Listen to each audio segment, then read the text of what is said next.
Assalamualaikum warahmatullahi taala wabarakatuh kepada semua. Selamat pagi. Alhamdulillah saya sihat hari ini. Okey, kepada semua pun saya doakan, saya harap semua pun digunakan kesihatan yang baik. Okey. Untuk hari ini saya just nak share tentang perkara yang amat penting dalam kehidupan kita, iaitu kita setiap manusia menghadapi 3 fasa utama dalam kehidupan. Yang pertama adalah fasa belajar, dan yang kedua adalah fasa kita bekerja, dan fasa ketiga adalah fasa kita pencen. Setiap orang semua pun tahu tentang perkara ni. Fasa pertama, fasa belajar, kita bermula daripada umur kita mula lahir, 0 hingga 20 ataupun 20 lebih kita belajar. Dan fasa yang kedua bermula kita umur 20 tahun sehingga umur 60 tahun, 20 hingga 60 tahun fasa kita bekerja. Dan fasa yang terakhir adalah fasa kita pencen lah, kita berehat lah.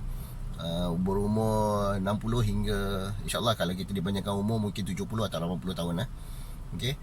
Jadi 3 fasa utama yang setiap manusia akan hadapi ini adalah 3 fasa yang, atau 3 keadaan yang setiap manusia akan lalui.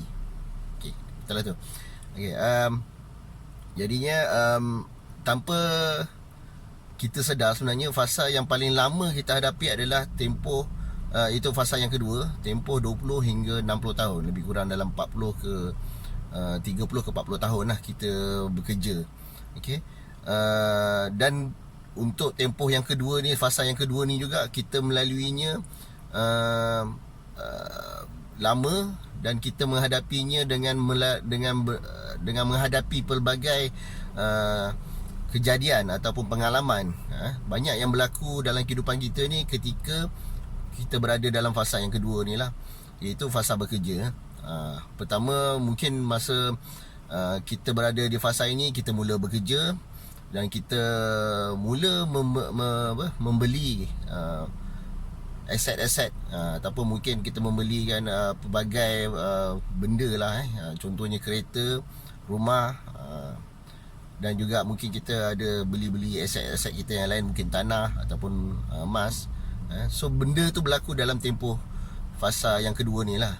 Kerana dalam fasa ni kita ada duit, boleh kata basically kita ada gaji dan kita ada duit. Dan sebenarnya kita tak sedar, sebenarnya kita, bukan tak sedar lah, kita orang kata kadang-kadang terlupa, sebenarnya kita menghadapi tempoh fasa yang lama ni sebab untuk kita bersedia menghadapi fasa 1 dan juga fasa yang ketiga. Fasa 1, masa saya cakap tadi tu, adalah fasa yang mula kita belajar. Kenapa saya kata demikian? Kerana kita bekerja pada usia 30, 20 ataupun maybe lebih berusia. Kita bekerja tu adalah untuk menghadapi fasa yang pertama itu, iaitu untuk anak kita lah. Kita prepare duit, kita prepare simpanan untuk menghadapi, untuk bersedia untuk anak-anak kita lah. Kita nak sediakan keperluan kepada anak-anak, kita nak sediakan dana pendidikan untuk anak-anak. Dan juga sebenarnya kita melalui fasa kedua ni untuk kita bersedia menghadapi fasa yang ketiga, iaitu fasa pencen kita lah, fasa kita berehat. Cuma kadang-kadang bila kita melakukan kita bekerja tu, kadang-kadang kita pun terlupa sebenarnya dalam fasa yang sama juga kita selalunya menghadapi pelbagai ujian, pelbagai musibah.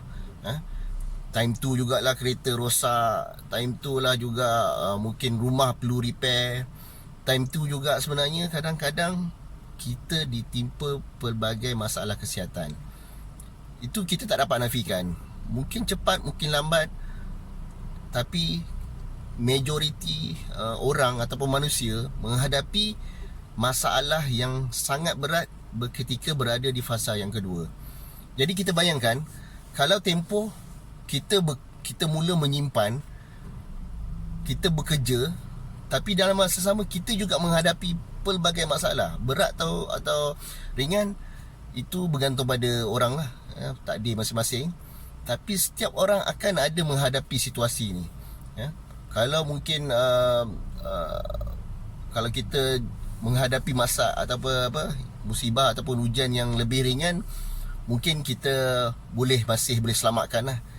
Tapi ramai yang menghadapi fasa yang kedua ni dengan keadaan ataupun ujian yang sangat berat.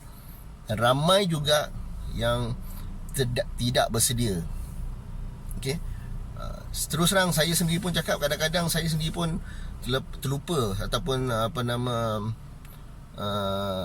terlalu asyik dengan mencari kerja atau bekerja, sehingga saya melupakan untuk bersedia menghadapi fasa-fasa yang macam saya cakap tadi lah. Okey. Jadi apa persediaan yang kita boleh buat sementara ataupun di samping kita bekerja kuat untuk menyimpan untuk dana pendidikan anak apa semua, apa persediaan yang paling mudah ataupun paling penting untuk kita sediakan. Okey. Bila kita bercerita tentang persediaan, mungkin orang cakap, okey, aku dah ada medical card untuk kalau apa sakit masuk hospital semua. Yes, betul. Okey, fine. Tu dah ada medical card.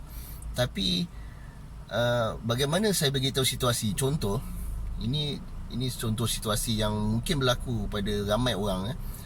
Contoh saya sebagai ketua keluarga, contohnya saya bekerja untuk family. Contoh, bila saya meninggal dunia, tiba-tiba saya mungkin contoh, nauzubillah, saya accident dan saya meninggal dunia, ataupun mungkin pasangan saya meninggal dunia, bagaimana perancangan ataupun persediaan kita yang kita sedang buat masa tempoh atau semasa kita meninggal tu. Contoh saya cakap, masa berumur, sekarang saya umur 39 tahun. So let's say saya masih bekerja keras untuk family. Macam mana kalau tiba-tiba umur 42, 43 saya meninggal, atau mungkin pasangan saya meninggal? Apa yang akan terjadi pada anak-anak saya? Okey.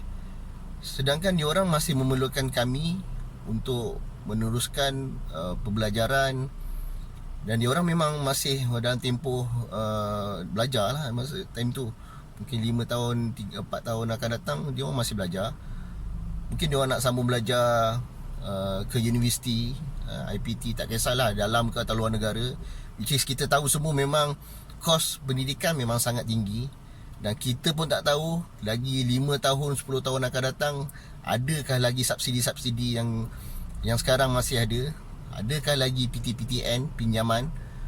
Okay. So tak mustahil segala-galanya mungkin berlaku.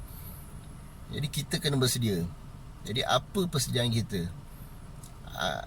Yang saya boleh share kepada semua adalah tentang, kalaulah kita boleh sediakan satu dana, dan dana tu kita tak boleh usik waktu kita hidup, kita dah sediakan. Kita dah sediakan. Tapi masih kita hidup, selagi kita hidup, benda tu memang tak boleh usik. Kita tak boleh tiba nak guna, tak ada. Benda tu akan tersimpan selagi kita masih hidup. Benda tu memang tak boleh diusik.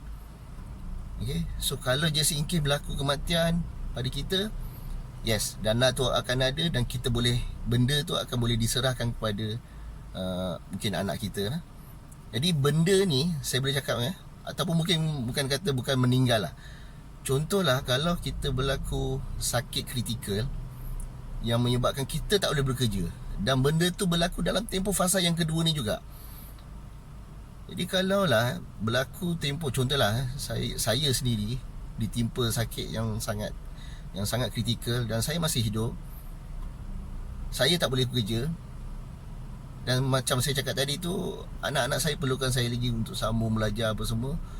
So kalaulah ada satu solution, saya ditimpa sakit kritikal dan saya tak boleh bekerja, tapi dah ada satu dana yang membolehkan anak saya meneruskan kehidupan, sambung belajar apa semuanya. Okay. So kat sini saya just nak share dengan semua, dalam melalui takaful, bukan sahaja tentang medical card. Actually, kita boleh sediakan satu dana kecemasan dalam bentuk cash. Okay. Jika berlaku musibah, sama ada kematian atau sakit, kita boleh sediakan sum of money, cash money, untuk kita sediakan just in case berlaku perkara-perkara ni. Jadi saya menggalakkan siapa-siapa saja yang mungkin dah ada ambil mana-mana takaful, dah ada medical card apa, tapi boleh check balik semua berapa pampasan kematian, berapa pampasan sakit kritikal yang dah disediakan dalam polisi anda. Okey. Sebab benda ni ramai orang lupa lah, terutama sekali di kalangan orang-orang Melayu ya.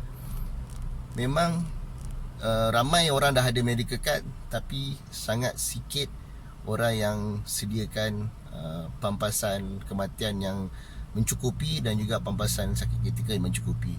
Jadi hari ini saya harap InsyaAllah kalau benda ni mungkin tak cukup jelas, terang macam mana nak sediakan pampasan-pampasan ni, InsyaAllah kita boleh set appointment. Okay, nombor saya 013-735-6840, 013-735-6840, dan saya akan share dengan semua sekali yang berminat untuk macam mana kita nak sediakan dana ni lah, just in case berlaku musibah ni. Bukan medical card, tapi kita kata tabung lah, untuk dapatkan sum of money, cash money tu. Okay, InsyaAllah saya boleh bantu. Saya harap semua sekali akan boleh bagi masa ataupun peluang untuk saya share berkenaan perkara ini. Okay, saya rasa itu saja. Assalamualaikum warahmatullahi wabarakatuh.